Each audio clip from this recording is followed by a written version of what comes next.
Bom dia a todos, na graça do nosso Senhor Jesus Cristo.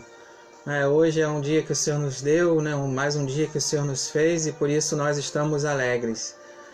Hoje é um dia que a denominação batista lembra o dia do pastor, então você, meu amigo pastor, receba o abraço aí pelo dia do pastor, lembrado hoje por nossa denominação. E também, se você não pertence à denominação batista ou uma denominação que não comemora hoje o dia do pastor, também receba o nosso abraço, meu amigo pastor, tá bom?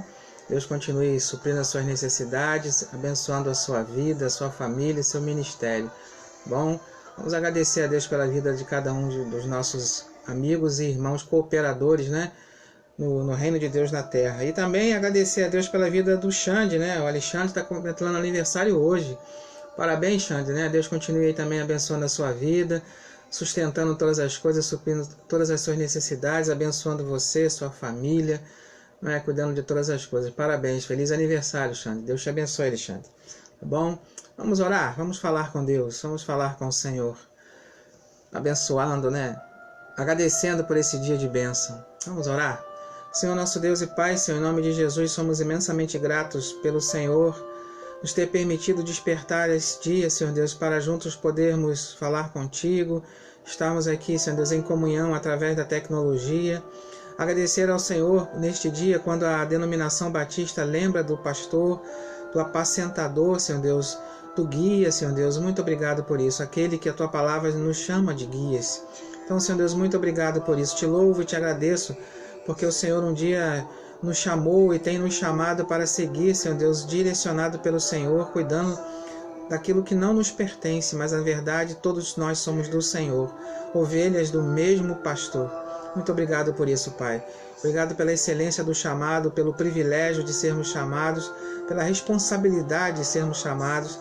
Orienta-nos, capacita-nos a cada dia de acordo com a Tua vontade, para que a Tua vontade prevaleça não somente na nossa vida individual, na nossa vida familiar, mas também na nossa vida, Senhor Deus, junto com os nossos irmãos. Muito obrigado por esse privilégio, Senhor Deus, e grande responsabilidade.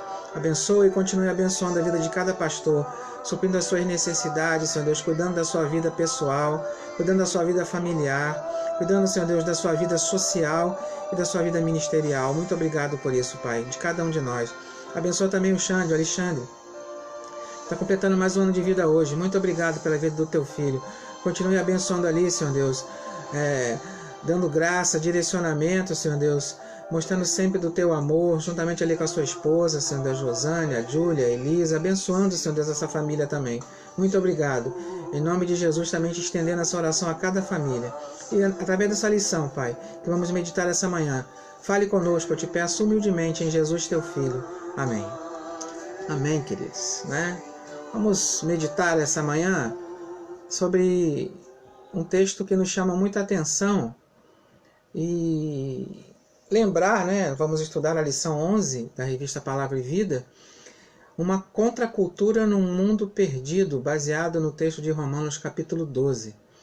E o pastor Exaltino, como sempre, na sua excelência, na sua capacidade cultural, intelectual, mas acima de tudo vinda do Senhor, nos traz essa lição que é um puxão de orelha.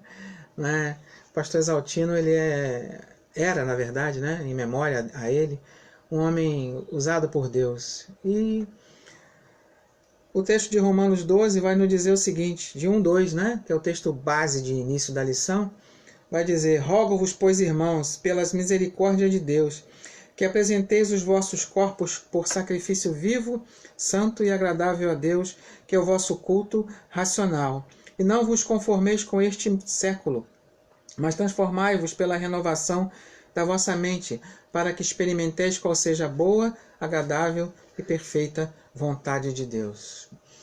John Stott, em um dos seus livros, chamou o Evangelho de contracultura. Segundo ele, os cristãos devem viver em oposição à cultura do mundo. Este está sob o domínio do maligno e nós somos de Deus. 1 de João 5, verso 19. Além da cultura do mundo, há também a teologia mundana ou teologia do mundo, que rodeia as igrejas, rodeia, né, as comunidades de fé.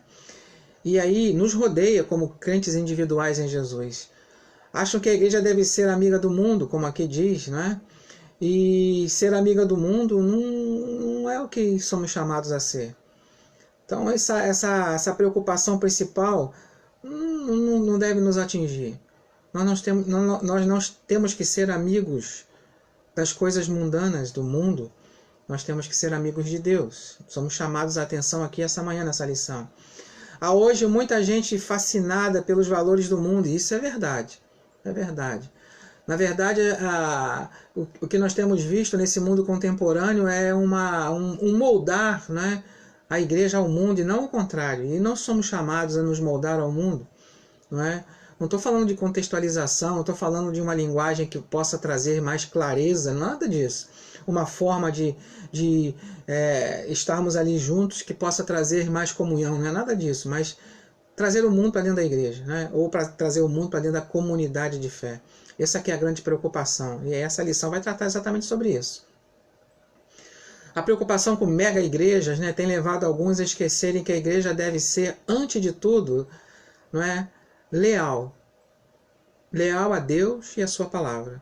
E lógico que é o seu Filho Jesus Cristo e ao Evangelho. Somos uma contracultura no mundo perdidão. Perdidão. Muito perdido. Falei, acho que na quinta-feira, né, ou no domingo passado, não estou lembrado agora, mas é algo que nós sempre lembramos. Nós não temos que buscar fazer que a palavra se molde a nós. Nós que temos que nos moldar a ela. Então o mundo, né, o ponto de partida é Romanos capítulo 12, de 1 a 2, que já lemos. Então, depois de expor, né, todo o conteúdo maravilhoso do Evangelho no capítulo 11 de Romanos, o apóstolo Paulo agora apresenta o comportamento das pessoas que conheceram o Evangelho. O comportamento das pessoas que conheceram a palavra intimamente. Então, ele passa a tratar agora não da apresentação do Evangelho, não é? Ele passa a tratar da ética na apresentação do Evangelho, através da minha vida e da sua vida, como homens e mulheres que se declaram ser de Deus. A palavra começa com pois, não é? Rogo-vos, pois, irmãos. Rogo-vos, pois, irmãos. Então, essa partícula, o on, né, ou na verdade, do grego, é uma partícula que conclui. Rogo-vos, pois. Pois o quê? É uma conclusão. Que vocês, né, apresentem os vossos corpos como sacrifício vivo e agradável, não ao mundo, mas a Deus. Essa é a ideia aqui. Porque o capítulo 11 ele vai apresentar a ideia do Evangelho. Não é? A ideia do Evangelho. O que se segue é a consequência do anterior, do capítulo 11. Não é? Do capítulo 11. A ideia de não se moldar ao mundo, mas sim à palavra de Deus e o seu querer. E o que a pessoa acredita, o que a pessoa crê, molda essa pessoa no seu caráter. Molda essa pessoa no seu convívio interpessoal. Molda. E lógico que nos molda no nosso convívio na comunidade de fé. Não é? O seguidor de Jesus não vive como o mundo sem Jesus. Não vive como esse mundo. Não é um mundo perdido, sem Jesus. Lembrando que a palavra vai nos dizer que o mundo jaz no maligno. Capítulo 4 de Efésios, somos chamados a dar uma olhadinha nesse capítulo, 4 de Efésios, versos 18 e verso 19, que diz o seguinte, olha só, Efésios capítulo 4, 18 e 19. Os obscurecidos de entendimento, alheios à vida de Deus, por causa da ignorância que vivem, para a dureza dos seus corações, os quais, tendo-se tornado insensíveis, se entregaram às dissoluções para com avidez cometerem toda sorte de impureza. É um mundo perdido sem Deus. Então, nós devemos nos declarar cristãos não nos moldando ao mundo. Mas o que nós temos visto na igreja contemporânea ou nas comunidades de fé contemporânea é um se moldar ao mundo. E somos chamados a atenção essa manhã para olharmos para a nossa vida pessoal, a nossa vida coletiva em comunhão com Deus, como ela está. Ele é o Senhor, não é, da igreja. Ele é o Senhor da igreja. Então, precisamos entender que somos convidados a não nos moldarmos aos padrões do mundo. Devemos apresentar os nossos corpos, como diz aqui, em ato de culto a Deus, que é o verso 1 aqui de Romanos capítulo 12. Somata, não é? Somos chamados a entender isso. Somos chamados a entender isso. Rogo, pois, irmãos, que apresentei pelas misericórdias de Deus, que apresentei os vossos corpos, somata. Apresentei os vossos corpos, que é soma, né? Corpo no grego, que significa mais do que uma parte física, mais do que carne, muito mais do que isso. É, na verdade, a realidade da existência da pessoa, o ser pleno, a pessoa concreta. Então, é eu e você, nós nos apresentando a Deus plenos. Nosso corpo, soma, no caso aqui somatar, nosso corpo, ou somata, né? Depende aí como está o seu português aí, né? O acento no português. Mas entender que é a totalidade da pessoa. Então, eu me apresentar, você se apresentar, nós nos apresentarmos, não é, como um sacrifício vivo a Deus, que é o nosso culto. Lembra lá mais uma vez? Isso nos leva a Jesus. Vinde a mim todos vós que estáis cansados, sobrecarregados, e eu vos aliviarei, né? Tomai sobre vós o meu jugo, né? Que aprendei de mim que sou manso e suave, meu jugo é leve, meu fardo é suave, ou meu fardo é suave, meu jugo é leve. Não é? Mas também ele convida, vinde a mim, e vinde após mim, tomando a sua cruz, então, como sacrifício vivo, santo e agradável a Deus. É tomar a sua cruz todos os dias. Sacrifício denota entrega, sacrifício denota oferta. Não é? Então nós precisamos lembrar isso. Deus nos convida a sermos uma oferta santa e agradável a Ele, um sacrifício santo e agradável a Ele todos os dias. Tome a sua cruz e me segue. Morre todo dia. A preocupação com as coisas que nos rodeiam precisa estar o tempo todo conectados para a santidade, a santificação, não é? A moral. Então somos convidados a essa manhã, em Romanos capítulo 12, a vivermos uma vida que agrada a Deus, que agrada ao Senhor, que busca agradá-lo, não é? O tempo todo, e buscar viver no sentido de agradar a Ele o tempo todo. Não vos conformeis, não tome a forma do mundo. Essa é a chamada de atenção aqui nessa manhã. Somos chamados a não nos moldar, certo? Não se moldar. Então, somata, não é? É você inteiro. A sua carne, a sua mente, o seu emocional, o seu espiritual, você é pleno. Não é? Você é pleno. Por isso que a nossa mente deve ser transformada, como diz o verso 2. Deve ser transformada, deve ser mudada, né? Metamorfose. Deve passar por uma metamorfose, uma transformação. A comparação que sempre se faz é a lagarta, né? que se transforma em borboleta. Uma metamorfose.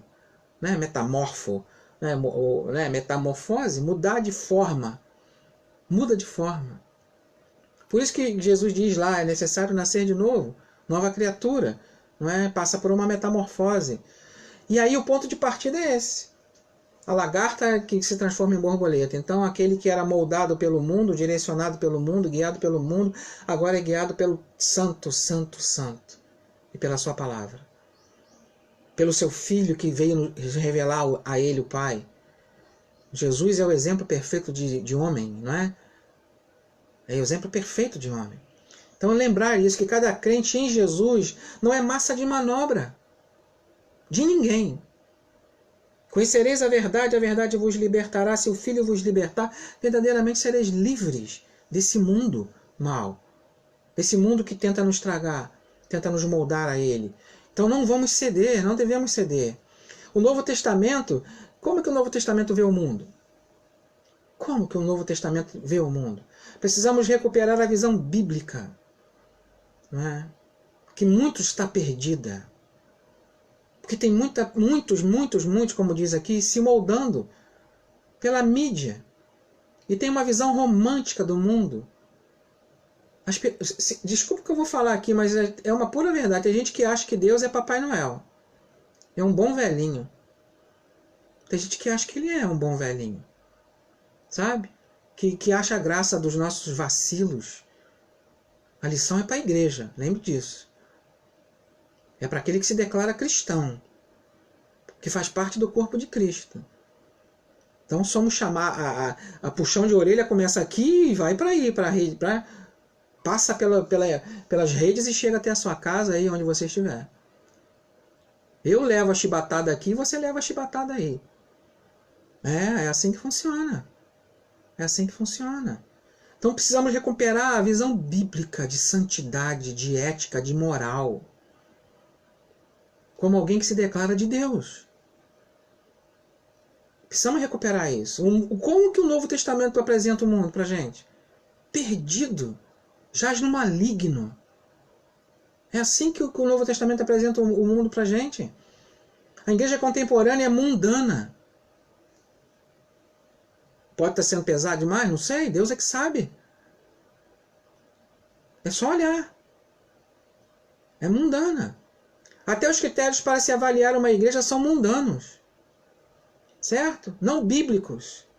Não bíblicos. É a arquitetura, quanto mais construção bela do templo, melhor ela é. Será que é isso que importa? É muito bom. Olha só que coisa, que dificuldade estamos vivendo. A falta de estarmos juntos lá. Não é? Lá não é a igreja. Não é? Mas é o local que nós escolhemos para estarmos como igreja. No nosso caso, nas quintas-feiras, nos domingos, ou outros momentos que passamos ali juntos, em comunhão. Um lugar para facilitar a nossa comunhão. Mas tem gente que olha para um mega prédio e molda as pessoas que estão ali dentro pelo mega prédio. Ou então olha por uma porta de garagem humilde e molda as pessoas que estão ali dentro, desculpe usar a porta de garagem, mas é para chamar a atenção, e olha para aquela porta de garagem humilde e acha que as pessoas que estão ali dentro se moldam porque ali é, né? Aqui é mega mais santa do que aqui é simples. Nenhuma e nem outra. A santidade não está nem na simplicidade e nem na estrutura bem elaborada. A santidade não está num prédio bem feito ou num prédio simples, numa arquitetura bonita ou numa arquitetura simples. A santidade, o caráter cristão está no eu. Que demonstra para aquela comunidade que está à nossa volta, no nosso caso central de Fazendinha, o bairro onde a igreja está localizada ali, a rua e os vizinhos, que nós somos um povo diferente. Você na sua comunidade de fé, na sua igreja local, não é? Reunida ali num lugar, povo diferente. A igreja contemporânea, então, ela é mundana, até os critérios são mundanos. É o volume de entrada financeira que vai dizer, é o nível social dos membros, não é? São critérios do mundo. Mas Deus nos chama, isso faz parte, lógico, não é? Não tem nenhum problema querer um ambiente melhor, um ambiente aconchegante, nada. Sonhamos com isso, queremos isso também. Mas quanto de Cristo, seja mega, seja simples, ou mega, mediana e simples, vamos falar assim, né? Quanto de Cristo estamos mostrando? Para nós mesmos, em primeiro lugar, para os vizinhos que estão à volta ali, para a sociedade à nossa volta. Essa é a chamada. Como no Novo Testamento vê, como que o Novo Testamento vê o mundo? Não é o cosmos, não é? Ou as pessoas que Deus amou, não é? Né? Principalmente as pessoas que Deus amou. João 3,16 é as pessoas, o mundo ali é as pessoas que Deus amou. Deus amou as pessoas de tal maneira, né, que enviou seu Filho Jesus Cristo para, né, nos resgatar da nossa vil maneira de viver. Mas é o sistema de valores corrompidos, mundano. Como que o Evangelho vê? Como que a Bíblia vê, na verdade, esse mundo corrompido? No longo trecho de Efésios, capítulo 4, de 17 a capítulo 5, 21, Depois você lê, tá bom? Efésios capítulo 4, do verso 17 a Efésios capítulo 5, verso 21. Há uma declaração do mundo, que é como não devemos ser. Olha só. Apresenta ali em Efésios capítulo 4, a partir do verso 17, o que não devemos ser. O Sermão do Monte, né? Mateus sempre falou isso, né? Mateus capítulo 5 ao capítulo 7 apresenta como devemos ser. Jesus apresenta como devemos nos comportar como crentes, né? Cristãos, pessoas de fé, certo?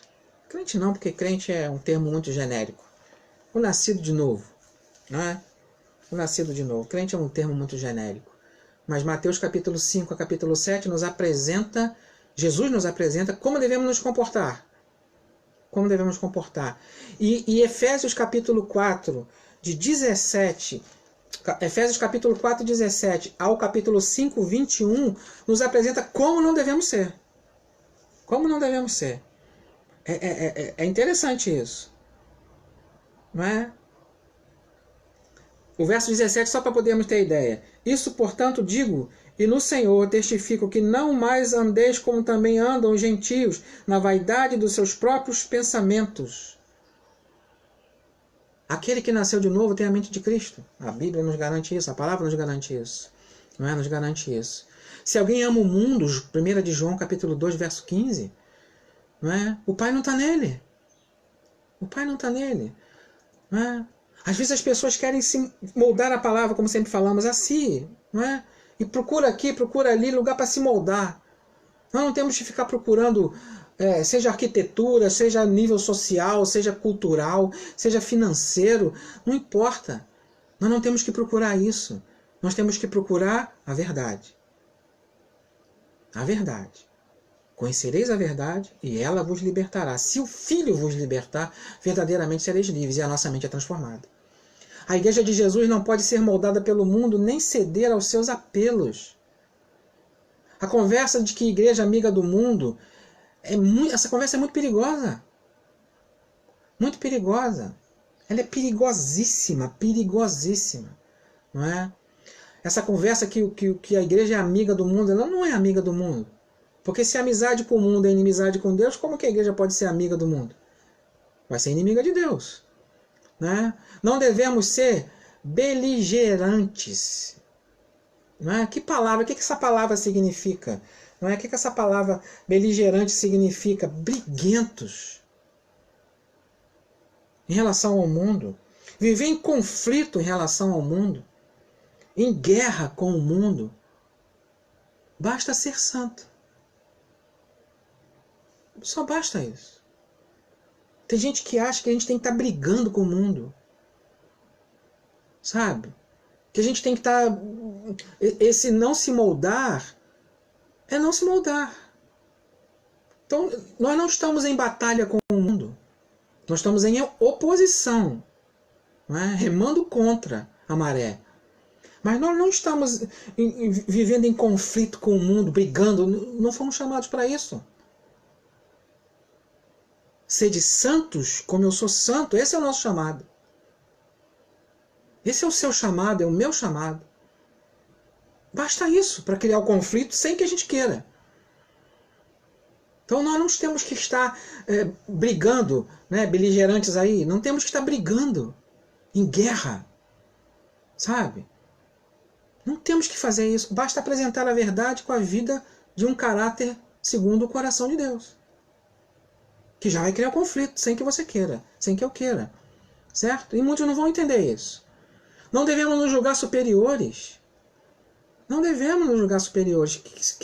Que superioridade há? Não é? Mas, desde o convite divino ao Pai da fé, somos chamados, na presença de Deus, a buscarmos a perfeição. Não somos perfeitos. Isso não é arrogância. Não somos perfeitos, isso não é arrogância. Não é arrogância. Temos que entender que não estamos aí num conflito direto com o mundo. Somos chamados a não nos moldar, isso já basta. Esse não nos moldar é não viver em batalha com ele. Nós não vivemos em batalha com Ele. Tem alguém que batalha por nós, por você, por cada um de nós. Gênesis capítulo 17, verso 1. Quando atingiu Abrão a idade de 99 anos, apareceu-lhe o Senhor e disse-lhe: Eu sou o Deus Todo-Poderoso, anda na minha presença e sê perfeito. Meu Deus, o próprio Eterno convidar alguém a ser perfeito, que só Ele é. Mas sabe, na caminhada com Ele, a gente vai levando umas chibatadas. É verdade isso. Aquela mão de pai, sabe, de zelo, que a gente não entende na hora, mas vai entender depois. Que Ele está nos convidando a vivermos a vida que Ele nos chamou a viver. E não ficarmos em conflito com esse mundo que jaz no maligno. O mundo não precisa ver em nós soldados prontos para a batalha. O mundo precisa ver em nós santidade, caráter, amor cristão. Isso que o mundo precisa ver em nós. Isso não é legalismo. Tem gente que acha que é legalismo e nem fundamentalismo. Chamar alguém de legalista e fundamentalista é obra de quem não tem argumento. Não tem argumento. Porque a santidade incomoda. Uma vida ética e de caráter incomoda. Não precisa ser soldado de batalha. Basta ser diferente. Isso já vai incomodar. O padrão da vida para a igreja está no Novo Testamento, na palavra, não somente no Novo Testamento, mas em toda a palavra de Deus. Em toda a palavra de Deus. Não é em pesquisa de opinião ou em planos de marketing eclesiásticos. Somos chamados à santidade e não a bajuladores de pecadores. Olha só, dura essa palavra. Não é? Dura essa palavra. Sabe por que ela é dura? Porque é a palavra que nos é apresentada. Como eu falei, vou voltar a falar, tem gente que acha que Deus é Papai Noel, é o bom velhinho, que nos dá presente porque não fomos bonzinhos em dezembro. Deus é santo. Olha o que ele pede para Abrão. Não é? Ande em perfeição. Imperfeito que somos. Nós somos convidados a andar em perfeição. Por isso que o Filho se faz carne, o Verbo se faz carne. Para nos mostrar que é possível humanamente agradar a Deus pela fé. Porque sem fé é impossível agradar a Ele. A fé transforma, nos transforma. Então, o que somos agora dirá o que seremos amanhã. O que fazemos agora, na verdade, desculpe, dirá o que seremos amanhã. Dirá o que seremos amanhã. Então, quando nós olhamos para a palavra de Deus, somos chamados a ter uma vida diferente. Esse negócio de ser amigo do mundo, olha só, eu quero chamar a atenção a Atos capítulo 2. Atos capítulo 2. Tem gente que confunde esse texto aqui e sabe, deixa a vida me levar, a vida leva eu. Tem gente que confunde o texto aqui, sinceramente. Olha só o que diz Atos 2, 42 a 47. Como era a vida comunitária dos crentes lá em Jerusalém? Não é? A igreja que acaba de nascer, não é? Vamos falar assim. Atos 2, 42 a 47. Texto conhecido, mas vou ler. Perseveravam na doutrina dos apóstolos, na comunhão e no partir do pão e nas orações. Em cada alma havia temor, muitos prodígios, sinais eram feitos por intermédio dos apóstolos. Todos os que creram andavam juntos e tinham tudo em comum. Vendiam as suas propriedades e bens, distribuindo o produto entre todos, em medida que alguém tinha necessidade. Diariamente perseveravam unânimes no templo, partiam pão de casa em casa, tomavam as suas refeições com alegria e singeleza de coração, louvando a Deus e contando com a simpatia de todo o povo. Enquanto isso, acrescentava-lhes o Senhor, dia a dia, os que iam sendo salvos. E aí, não vou nem falar do vendia as suas propriedades, porque é a enganação do povo que faz hoje, né? É roubar o povo que estão fazendo hoje, em relação a dízimos e ofertas. É muita humilhação. Certo? A contribuição financeira ela é de coração. Então não vou nem entrar nesse detalhe aqui. Porque eles imaginavam que Jesus ia voltar logo. amanhã, depois de amanhã, certo? E fechar logo a conta. Eles imaginavam assim, certo? Então não vou nem entrar nesse detalhe aqui. Porque o pessoal pega isso aqui e colocava aos pés dos apóstolos, e tem gente inventando um montão de heresia aí. Foi a lição até anterior, né? A heresia. Uma delas é essa. Roubar o povo. Certo? Contribuição é de coração. Eu quero abençoar minha comunidade de fé. É de coração. Não é? Não por força e não por violência. Mas aí, o que o pessoal pega aqui, né? O verso 47 também, que eu quero destacar. Louvando a Deus e contando com a simpatia de todo o povo. Espera aí. Contar com a simpatia de todo o povo não é ser amigo do mundo. Certo? Não é ser uma comunidade de fé mundana. Contar com a simpatia do povo não é no sentido de ser simpático ao pecado. Ser simpático à falta de caráter, que é pecado. A falta de santidade, que é pecado. Não é isso que somos chamados. Então, para poder atrair as pessoas, eu me moldo ao mundo. Isso é falta de caráter cristão. Contextualizar é alguma coisa. Não vamos confundir, certo? Não vamos confundir. Mas o que fazia cair na simpatia do povo era que eles estavam sempre juntos, tinham tudo em comum, certo? Perseveravam na doutrina dos apóstolos, na comunhão, no partir do pão, estavam sempre juntos, tinham tudo em comum. Aquele povo ali é diferente, isso que chamava a atenção. Isso que chamava a atenção. E quem vai acrescentando é o Senhor, a gente acha que somos nós. É o Senhor que acrescenta. A nossa vida espelhada em Deus, lógico que vai mostrar Deus para o outro. E aquele que está carente, com sede, fome, vai querer... O que você tem que eu não tenho? É isso que tem que chamar a atenção. Não é ficar ali fazendo amizadezinha com as coisas do mundo para poder ganhar o mundo. Não é isso. Certo? Não vamos confundir lá firme e fraco para ganhar os fracos. Tem contexto. Certo? Contexto missionário. Tem que cuidado com isso aí. Tem que ter cuidado com isso aí. Contar com a simpatia do povo, de todo o povo, não é ser simpático ao pecado. Certo? Não é se moldar, que é a ideia da lição aqui, ao pecado e ao mundo. Vem e fica do jeito que você está. Certo? Não. Lembra que somos chamados aqui em Romanos a nos transformar diariamente. Não é? Não nos moldar diariamente. Somos convidados aqui em Romanos capítulo 12 a vivermos uma vida que agrade a Deus e não às pessoas. A Deus em primeiro lugar. Fazer a vontade de Deus. Lembrando que não é por causa disso que nós vamos ser arrogantes e nos achar superiores. Certo? Que aí estaremos pecando. E aí não vamos conseguir mostrar o amor de Deus para as pessoas. Simplicidade na vida interpessoal. Santidade na vida interpessoal. É isso que Deus quer. Caráter. Em tudo que se faz. Isso já basta. Já vai mostrar que é diferente. Já vai mostrar que é diferente. Isso não é legalismo, lembrando. Então, o pastor aqui, Isaltino, apresenta algumas passagens bíblicas, né, que depois você pode ler. Certo? Romanos 6, de 20 a 21. 1 Coríntios 9, de 6, de 9 a 11. Não é? Depois 12, capítulo 2. Capítulo 12, verso 2. Efésios 5, 8. Colossenses 1, 21. Não é? 1 de Pedro 4, 3. Romanos 1, 6, 1 Coríntios 1, 30 a 31, 3, 16, 17, 5, 7, 6, 19 e 20, e Efésios 2, 19 a 22, e depois de 5, capítulo 5, 1 a 8, e 1 Tessalonicenses 5, 5. Examinando esses textos, não é?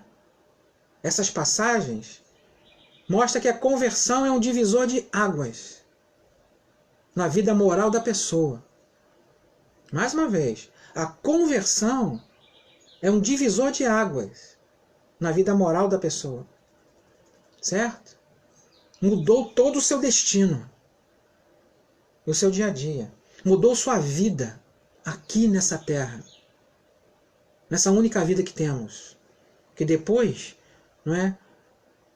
Depois da morte, não é? A vinda do Senhor, no juízo, todos ressuscitarão para dar conta de tudo o que fizeram com o seu corpo.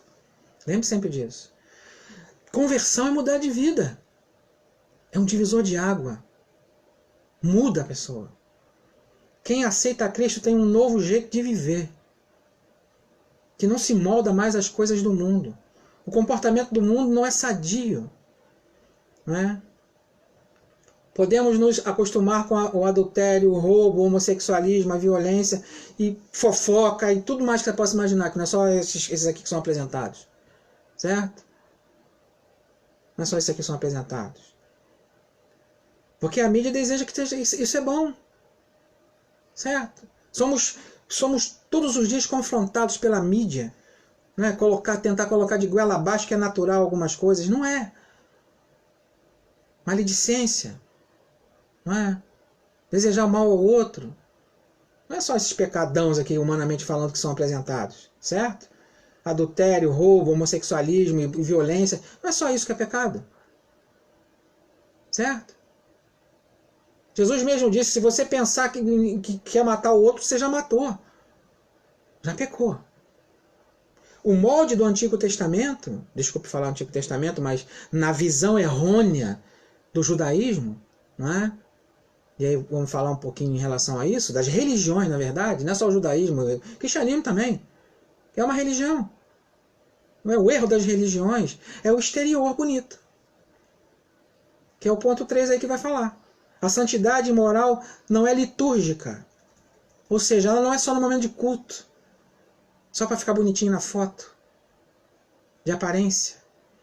Certo? A santidade, ela não é litúrgica, ela é moral. É ter uma moral sadia, uma vida sadia, santa. A santidade é ligada ao caráter. Não é? É ligada ao caráter. E aí Paulo vai dar algumas declarações. Éres, sois. Né? Paulo usa muito isso. No passado assim também éramos. Né? O éres, vocês eram. Sois. Ele vai usar muito isso. E nos convida a mudar de vida. A mudar de vida. A sermos transformados. Não é? Ele vai usar muito isso. Muito isso. E mais uma vez lembrando, esses textos que foram apresentados aí nos chamam a atenção de uma mudança de conduta. Uma mudança de conduta. De mudança de vida aqui na Terra. Não somente para ser visível para os homens. Não é? Como costumamos dizer, não adianta nada ser um general do lado de fora, Naamã, cheio de autoridade, e dentro de casa é um leproso. Certo? No seu íntimo é um leproso. E lepra significava pecado naquele tempo, lembra disso? Certo? E aí com a arrogância não quer buscar Deus, a direção de Deus, não quer mudar de vida, quer se moldar ao mundo, quer buscar aqui e ali, esse local aqui faz bem para mim porque fala o que eu quero ouvir. Não tem que falar o que eu quero ouvir, tem que falar a palavra. A palavra. Hoje a lição nos chama a atenção como igreja. Como alguém que se declara de Deus. Alguém que diz que se converteu. Que nasceu de novo. Nos chama a atenção para isso. Então a santidade é moral e não é litúrgica, ou seja, não é só no culto. Que o Deus que nos vê em secreto nos conhece. Te conhece. Lembre sempre disso. A santidade e a moral não é gestual. Não é gestual. Não é? Não é gestual. Não é. Como levantar as mãos, cantar alto, né? Louvar, gritar, sapatear, pular. Não é isso que é santidade. É morrer todos os dias. Matar o eu todos os dias. E buscar agradar a Deus. Não é euforia. Não é ritualismo. Não é. Não é. A santidade ela está de mão dada com a moral. Ela não é somente um ritual. Santidade é caráter de acordo com o padrão bíblico. Bíblico.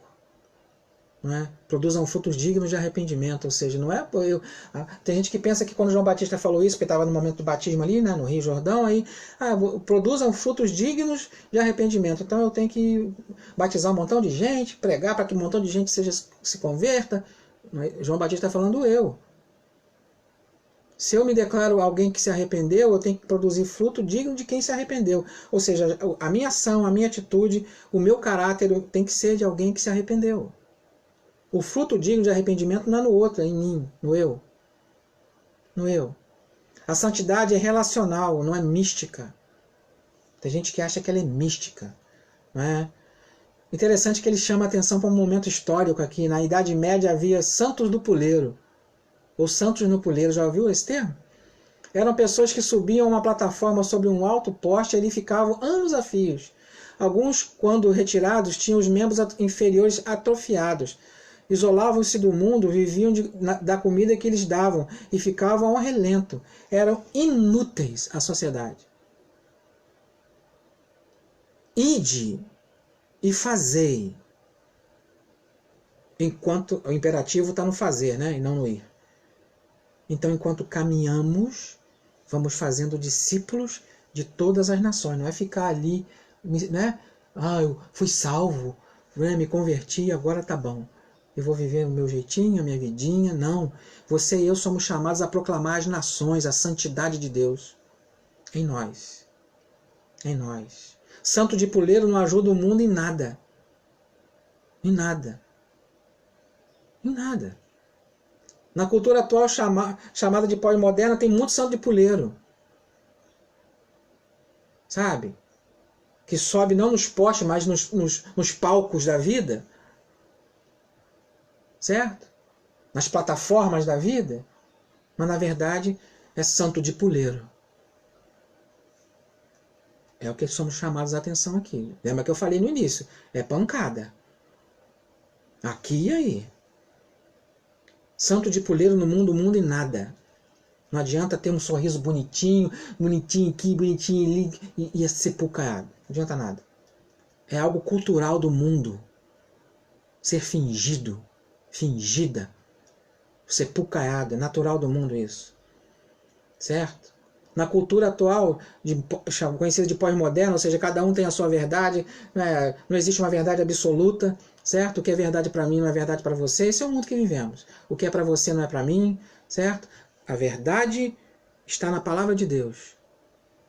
O próprio Filho disse que a palavra é a verdade. O próprio Filho disse isso. Então, não buscamos os nossos próprios interesses. Vamos fazer isso aqui, aquilo ali para nos moldar para... Não estou falando de contextualização, certo? Por favor. Certo? Mas até que a contextualização tem que ter cuidado. Tem que ter muito cuidado. A igreja não é um bando de ovelha solitária. A ovelha solitária fica perdida. Não enxerga direito. Não é? Somos comparados a ovelhas por isso. Precisamos de uma orientação, de uma direção, de um guia. O bom pastor, Jesus Cristo. Não é? Que convida homens para serem bons pastores. Sendo hoje o dia dos pastores. Não é? Olha o que o Salmo 102 diz, verso 6. Deus faz que o solitário viva em família. Fomos chamados a viver na família da fé. Comunidade dos santos. Não é sacerdócio real. Muito bonito falar isso, né? Muito bonito falar isso. Somos a família de Deus. Família de Deus. Convidados a vivermos numa vida que agrade a Ele o tempo todo. Não é? Que busque agradá-lo o tempo todo. Não é? Submissos. No temor do Senhor, Pedro vai nos lembrar esse tempo todo.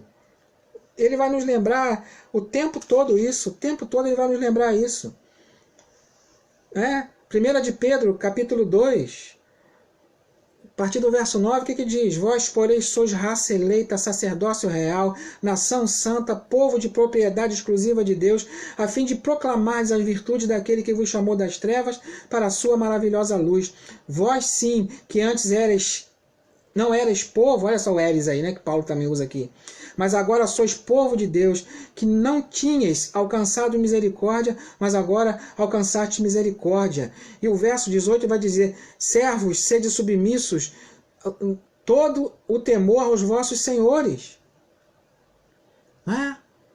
Buscar obedecer em santidade. Mas acima de tudo, somos chamados, ele fala aqui no verso 11, não é? Peregrinos e forasteiros. para que vos absteis das paixões carnais que fazem guerra contra a vida, alma aqui, vida. Então, é muito bonitinho declarar 1 de Pedro 2,9, vós, pois, são raça eleita, sacerdócio real, nação santa, povo de propriedade exclusiva de Deus, mas e o a fim de proclamardes as virtudes daquele que vos chamou das trevas para a luz? Aonde que fica? A lição hoje nos chama a atenção. Ao nosso modo de viver, somos postos em família para proclamarmos a virtude daquele que nos chamou das trevas para a maravilhosa luz.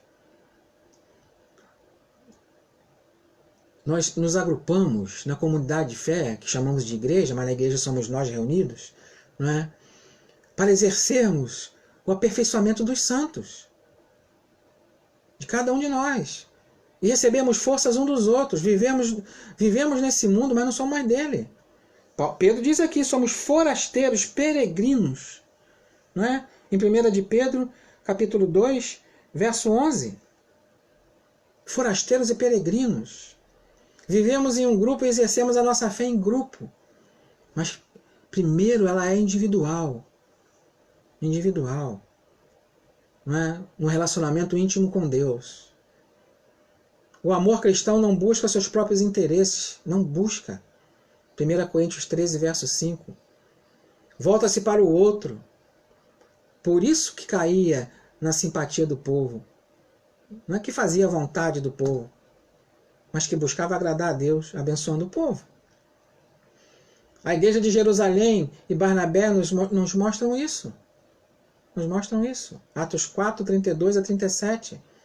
Os crentes devem ter vida entrelaçadas, sendo responsáveis um pelos outros, o tempo todo, caminhando juntos, no crescimento mútuo, não é?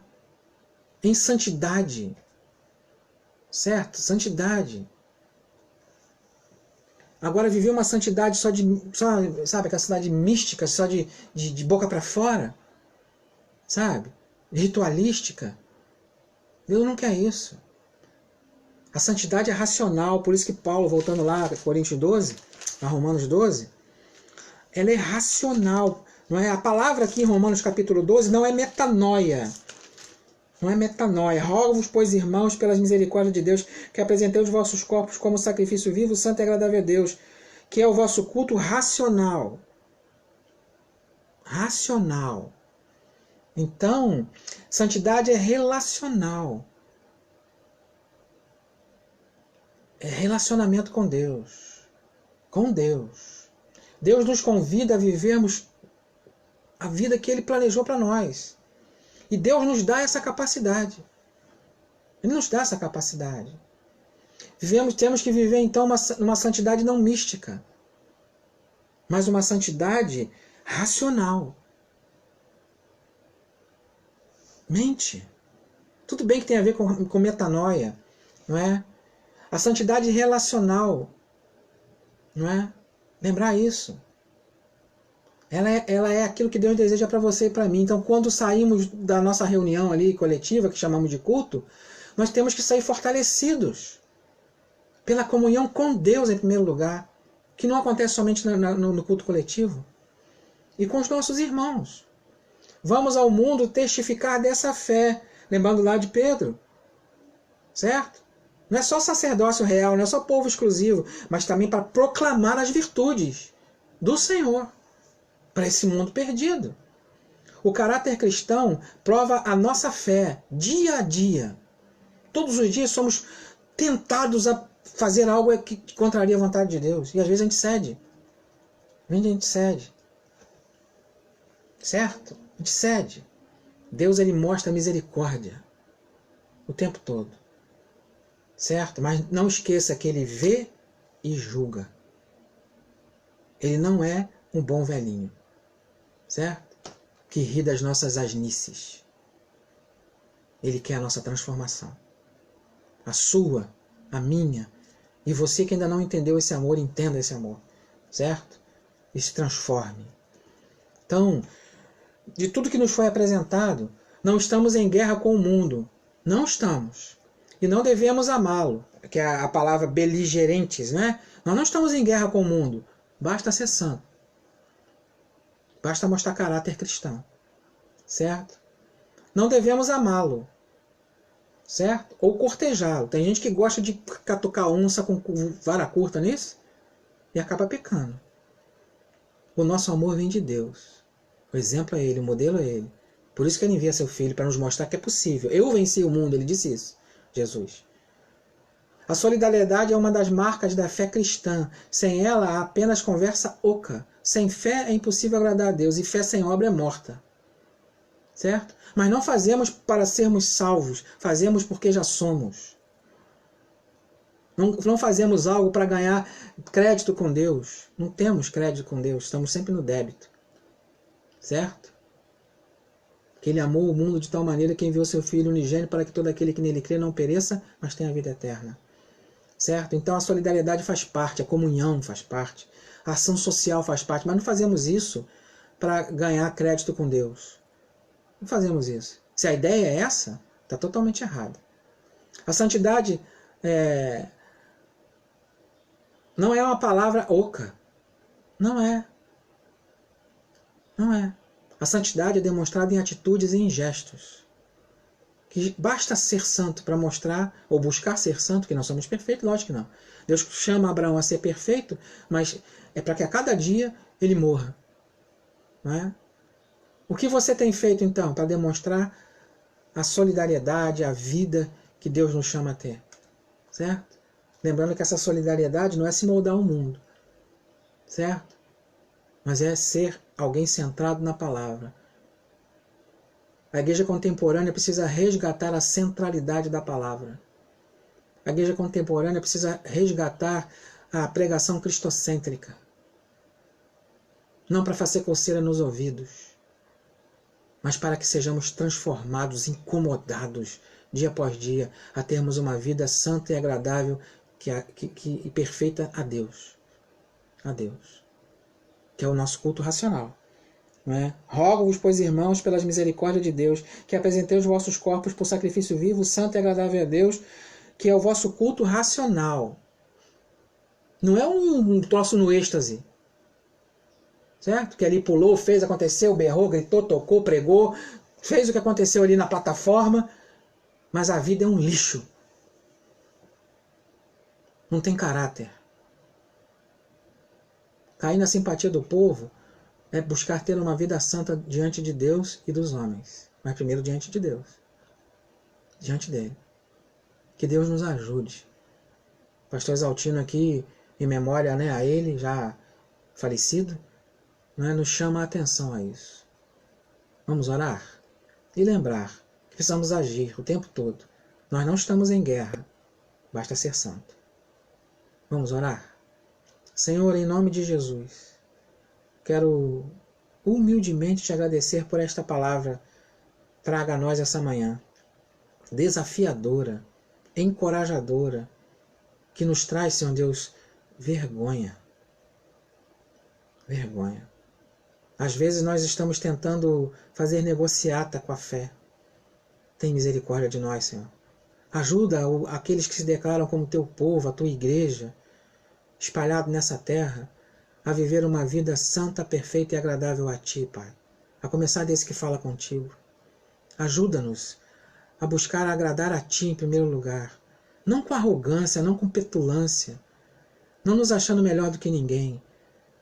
Mas aquele que, como o próprio Teu Filho mesmo disse, aquele que se acha maior seja o servo. Ajuda-nos a entender isso humildemente. E quebranta-nos de acordo com a Tua vontade. Quebra-nos de acordo com o Teu querer, para que possamos, no futuro, termos uma vida eterna contigo. Muito obrigado, Pai. Eu te louvo e te agradeço por tudo. E continue a cuidar de cada um nas suas necessidades básicas. Eu te louvo e te agradeço por isso, porque o Senhor tem feito isso. Muito obrigado, Pai. Em nome de Jesus, ajuda-nos a buscar viver uma vida de mudança o tempo todo. Que só isso já vai fazer estarmos em batalha com o mundo, não porque queremos, mas porque é o mundo que vem contra nós. Eu te louvo e te agradeço por isso, Senhor Deus. Que possamos ser resistentes no Senhor, pela fé santa com um caráter cristão, como teu Filho Jesus nos demonstrou. Eu te louvo e te agradeço pela vida de cada um. Eu te louvo e te agradeço pela vida do teu filho a esse mundo, para nos demonstrar que é possível vencer o mundo. Eu te agradeço por isso, Pai. Não pela nossa força, não pelo nosso poder, mas pelo Senhor. Muito obrigado por isso. Em nome de Jesus. Amém. Amém, queridos. Deus continue te abençoando, guardando a sua vida, tratando de tudo, né? E vamos viver para a glória de Deus, né? Viver para mostrarmos a realidade, né, do Senhor, que nos demonstra o tempo todo a sua vida maravilhosa. Deus te abençoe.